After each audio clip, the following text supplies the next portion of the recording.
Hello, welcome. First, thanks to the organisers, volunteers and sponsors. It's a great day. It's also nice to be scheduled after lunch when everyone's stomachs are full and content and half asleep, so it's good. Hopefully nobody's brought any spare food in as well. So, thanks. So this talk we're going to talk about, not really about Python, but more about how to use the GitHub ecosystem to do CI/CD for Python and some of the libraries and tools that are available. Cover the agenda first. Yeah, so the agenda is first we're just going to kind of introduce ourselves. We have a PSA for everyone in the room, kind of cover DevOps and DevSecOps, kind of compare and contrast the two of those.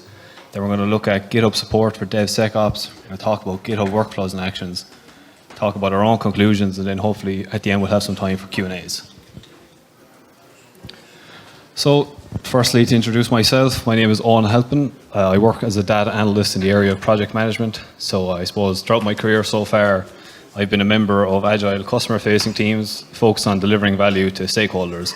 And my primary role is I help organizations and customers to gain valuable insights from their data. And I'm Tom Halpin. I work in DevSecOps enablement, trying to help teams transform to DevOps ways of working, and that's kind of everything from sort of looking at efficiencies in the value stream through to actually writing pipelines. And through that, we hope to facilitate the adoption of the associated culture, tools, and practices in organizations. I'm trying to be careful here because I don't want to do a Chris Martin and fall off the stage, so excuse me if I'm looking down at my feet every so often. So, as I mentioned, we have a public service announcement. And we kind of flagged it at the start, so this is not a Python development talk. It's a Python DevSecOps talk, which is going to cover the GitHub ecosystem to implement DevSecOps for a Python application. So to start off, we're going to cover DevOps. So DevOps is a cultural movement that emphasizes collaboration between software development and IT operations teams, so the dev and the ops. The goal of DevOps is to shorten the software development lifecycle, improve deployment frequency, and ensure high-quality software delivery through automation, continuous integration, continuous delivery or deployment, and rapid feedback loops. So there are actually three ways of DevOps. So the three ways of DevOps form a framework for achieving high performance and continuous improvement within organizations that adopt DevOps.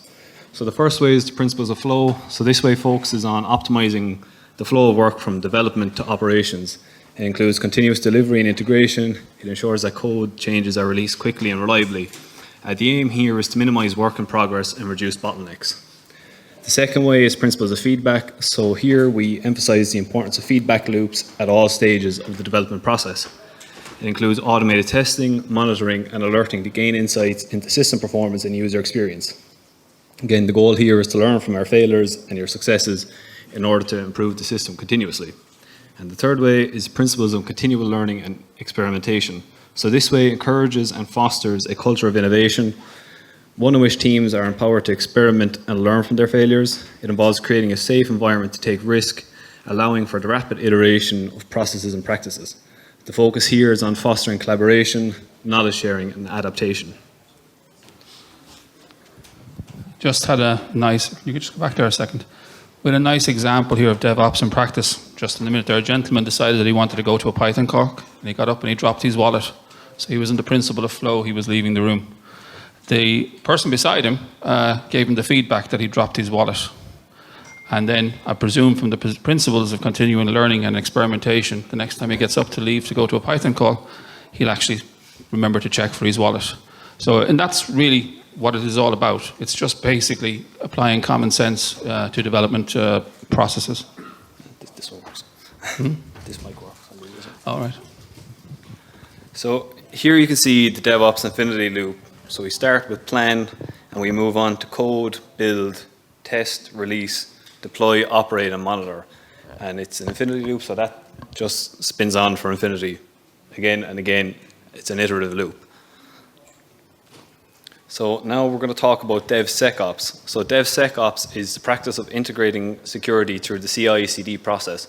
It actually grew out of the DevOps movement and it builds on the same foundational frameworks. DevSecOps focuses on shifting security left into active deployment instead of addressing it after code has already been developed.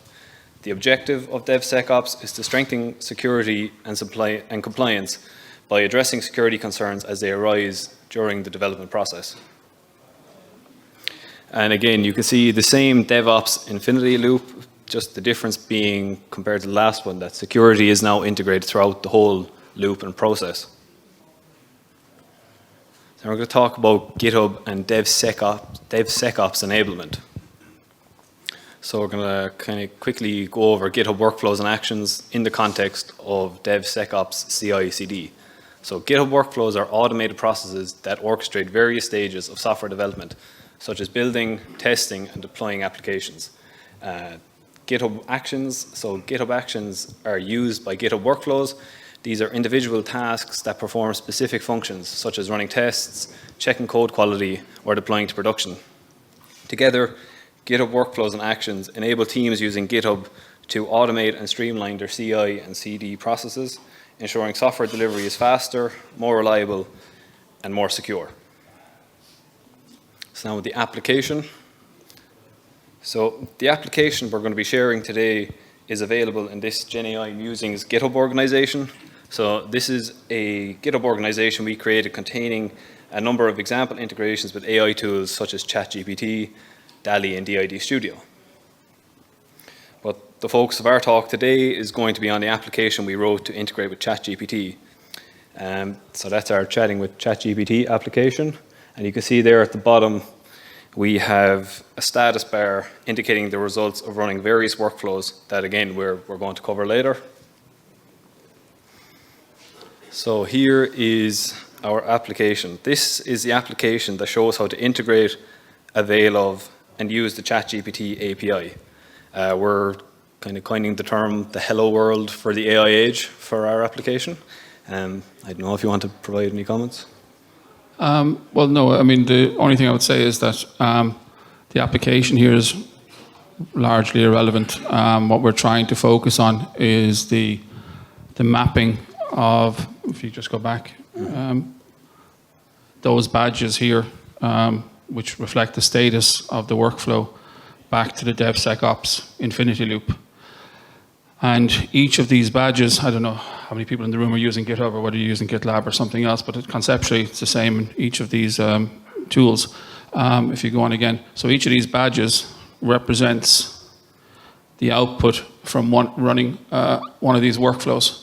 And you can see here that the workflows, some of them give some indication of what they're going to do, and some of them kind of give an indication of the tool that they're using.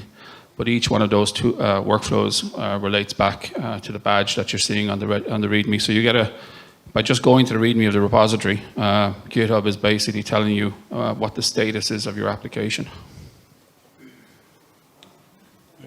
Yeah.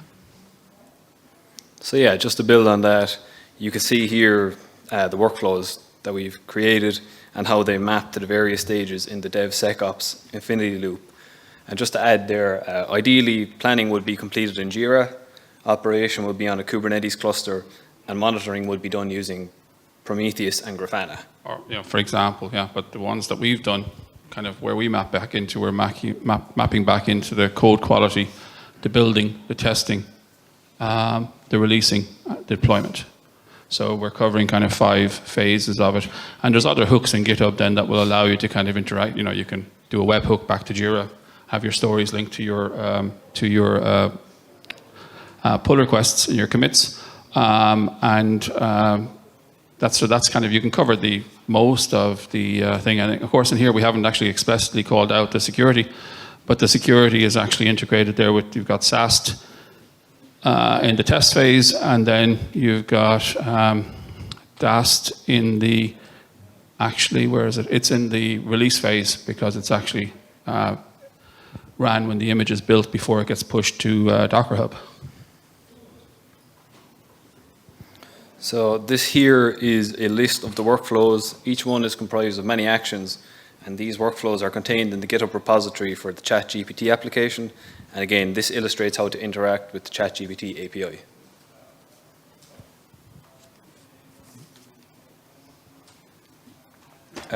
So yeah, this is a screen grab of our workflow. It's our test workflow. It's a CI test workflow. So this workflow runs the unit tests for our Python application. It runs when a pull request is open against the main branch. If you see there just about midway through the screen, you can see that it runs on an Ubuntu agent and runs 4 steps. So the first step is that it checks out the code from the GitHub repository. Next, it sets up Python. The third step is it installs your Python dependencies. And your final step is it runs the unit tests using PyTest. Sorry, before we move on there. And the other thing as well is there's a slide that will kind of relates to this. You'll see that each of the actions, or what well, say before I make a liar of myself, yeah, most of the actions that are there are versioned. So the actions themselves are using the GitHub ecosystem. So the one, for example, checking out the code there, is that V3. So when we go further into the thing, we'll kind of come back to that point.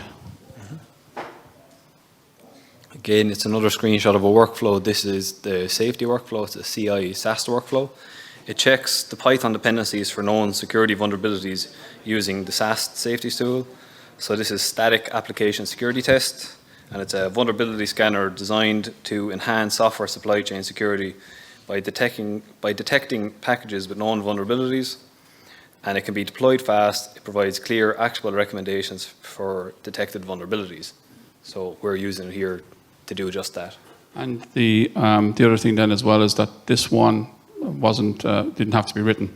So inside in GitHub, when you go in to configure the security for your repository, you can say, I want to do static application security testing, I want to use safety, and it'll generate the workflow and actually submit a pull request to your repository. So again, an advantage of the ecosystem. So here we have our Docker build push CD workflow. So it's a CD workflow that kind of does what it's called. It builds, tags, and pushes a containerized version of the application to Docker Hub.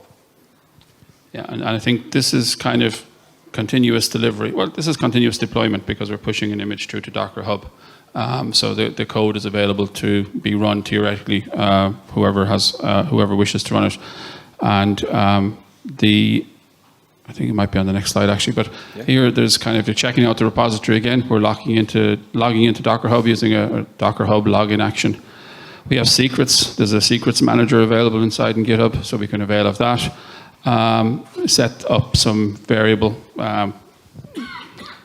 That code looks too complicated that we wrote that. We probably found that somewhere, but basically it's doing release management by looking at our changelog, which is using semantic versioning, and it's going to tag the image with that particular version number, build the image, and then it's going to scan, which we'll come to in a second, and then it's going to push the image if success. Yeah, so continuing on with that workflow, it uses Trivy to do dynamic application security testing, or DAST.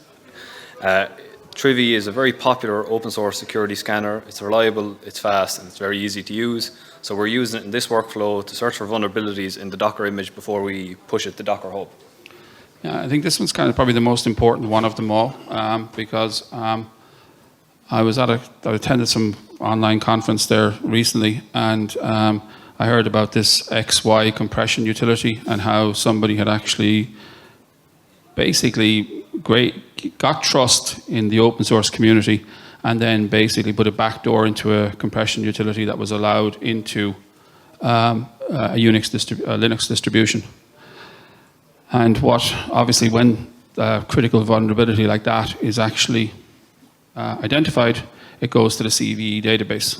And including Trivy in building your Docker image will do is it will actually check that database for your code against that database, or your image against that database of vulnerabilities, and see where you're vulnerable, and it will actually give you a list of the vulnerabilities.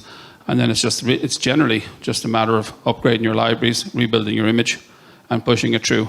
And of course, you're protecting your application from these vulnerabilities.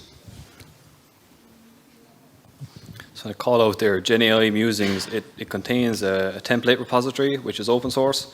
So anyone can get started building a Python application with these workflows that we're talking about. So now we're going to talk a small bit about the workflow outputs. So I don't know if you want to comment on this. Yeah. So basically, again, this is just going to GitHub, and it's showing me the result of the workflows. this is not a typical output. It's normally just a bit of red in there, but there's a lot more red than should be. And you'll see here that we're there's a merge, there's a coverage report for testing, there's checking the lints in Markdown, so we're checking the documentation, build, scan, and push the Docker image.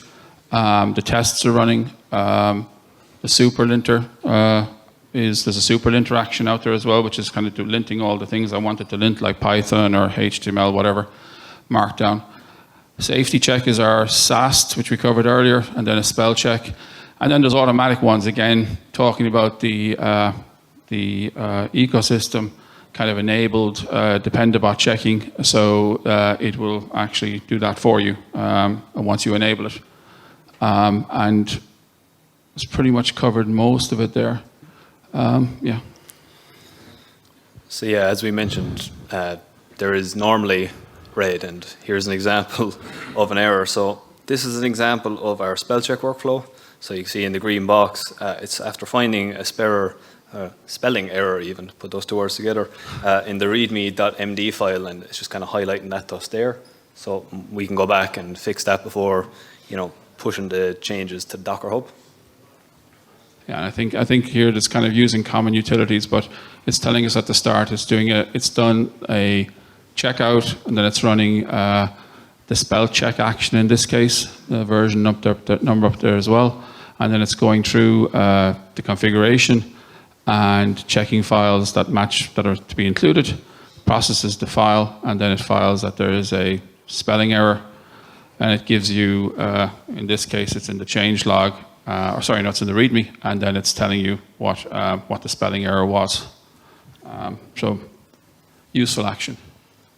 So again, this is our test workflow. It's after failing with an error message. It's provided there at the bottom in the green box. Just kind of gives details into the failure and what it failed for. So. Yeah, and the failure here isn't actually a test failure. It's actually saying that on my free account, or our free account, we've actually exceeded our usage limit of ChatGPT API. So again, it's kind of running the tests, bouncing them off the API, and in this case, it came back with a license or a, what was it? I can't remember. I think it was a license. Yeah. Oh no, sorry. It was actually the API key. The API key wasn't set. So it's kind of coming back with the error message coming back from the API that's being tested. So GitHub itself has built-in checks to ensure that we're using the most up-to-date and secure version of the actions. So this error here, it's related to using a deprecated version of a GitHub action. So here we need to fix the action before we can continue. Yeah. So it's basically failing the job because we're using a depreciated version of Node. And it's telling us then to keep our actions current. Again, it's a highlight of the ecosystem. It's actually telling us, it's giving us hints about vulnerabilities in our code and making sure that we go and fix them. This here, it's in the Docker build push workflow again. So the box is the results of running Trivy, and it's showing us the common vulnerabilities and exposures in our Docker image, which again we're going to need to fix before we push the Docker Hub. Yeah, and here you've got the ability, won't go back, but there's an ability to configure Trivy to say what level of errors you're looking for in the vulnerability. So I think we set it to high and critical. So, and it had been a while, so you kind of pushed something to this repository before we came up. So there was a number of vulnerabilities identified since we last merged code to this repository. And so it's telling us what version of the particular libraries we have, and then where the fix is, and then it's telling us, providing us with a link, I think, as well. It's telling us the CVE vulnerability. And these are not Python modules that you would have included, but they're libraries that your Python modules would be referencing. And typically the fix is to upgrade the Python module. And they're generally quite straightforward fixes. You can fix it in your Dockerfile and then resubmit, commit back into that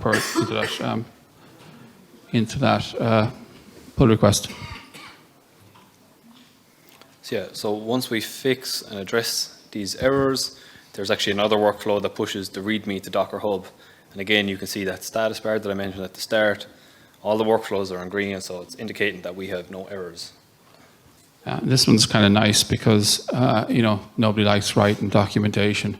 So you can literally take the README from your repository and push it straight through to Docker Hub. And when it does that, it pushes through the badges as well. So you don't have to go, writing it twice or doing copying and pasting it, whatever. So that's kind of, I found that one particularly useful. I think the other thing as well is we've only kind of demonstrated a sample of the actions. There are, there are hundreds of them out there, thousands probably. So it really is depending on your use case and how you want to implement your DevOps and infinity loop, which actions that are applicable to you to include in your workflows, and then how you want to trigger your workflows. There was a point that we kind of missed there. Can you go back to one of the workflows? Back to the code. Yeah. Yeah, sorry. So the workflows up here, I forgot to mention this when I was talking about it. It says on push to, it said the workflow is to run on a push to the main branch. So you control where your workflow runs. So where in your loop, whether you're going to do it on the CI side, whether you're going to do it on the CD side, but you have come, or even a particular branch, if you're working on a particular branch. Not that I'd recommend feature branches, but at least that you have complete control over it. Sorry.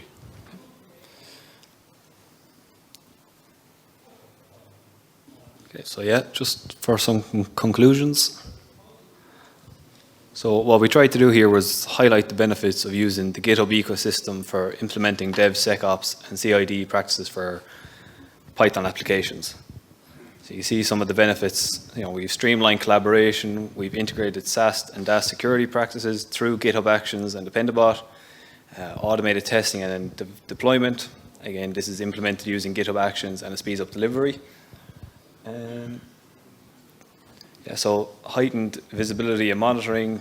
Their insights are provided into the commit history, release management, and deployment statuses, and then it's scalable and flexible. If you go back, how we used to do things back in the old days, I heard somebody mentioning in another presentation. They mentioned the yellow pages, and I suspect most of the audience probably didn't know what the yellow pages were. But if you look back to when we were doing all this kind of in a manual process, this could have taken weeks or months. Somebody would have designed it, someone would have developed it, someone would have tested it, and then you might have got permission. You'd have gone to a cab, and then you'd have got permission, and then you might have deployed it, and then the deployment instructions didn't work, so you had to go back and write it, to update the instructions, then go back to cab, and then eventually you might get software out like 3 or 4 months later. That was the old way. This is all happening in like minutes. And if you follow the DevOps principles of sort of keeping your changes, fast flow, basically keeping your changes small, concise, and you're committing regularly, merging regularly, then all of this stuff works. And it kind of provides guardrails, both from the CVEs that are out there, but also internally in your development team. Because if you're going to do something and a test fails, it'll tell you the test is failing. And then you decide whether the problem's in your code or whether the test needs to be updated. So it's right through the entire loop that you're getting these benefits. Thanks for the talk. Very interesting. In our team, we use Azure pipelines, and I know GitHub is owned by Microsoft and Azure is Microsoft. So I was wondering, how are they different, and are there any similarities? No idea. I've never worked with Azure, so no idea. You? Yeah, no, I've never worked with Azure. So. I know that. If you look at what's happening in AWS are kind of restructuring and kind of cutting back in certain lines of activity, and I think code pipelines are one of the things that they're moving back from. Possibly is because of the fact that people are kind of moving to the open source models. So I think with most cases, what I do see with a lot of firms is that they're kind of trying to abstract away. They can't really do it, but they do sort of move to the Terraform, and then they're using general pipelines to try and give them that little bit of flexibility around the getting too locked into the platform. But it's probably a losing battle. Hi. I seen you were storing some passwords and usernames. Where were they being stored exactly?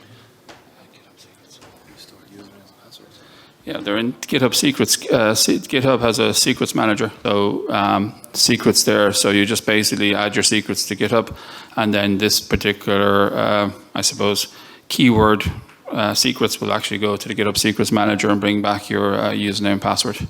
It's abstracted because the last thing obviously you want to do is commit that to code.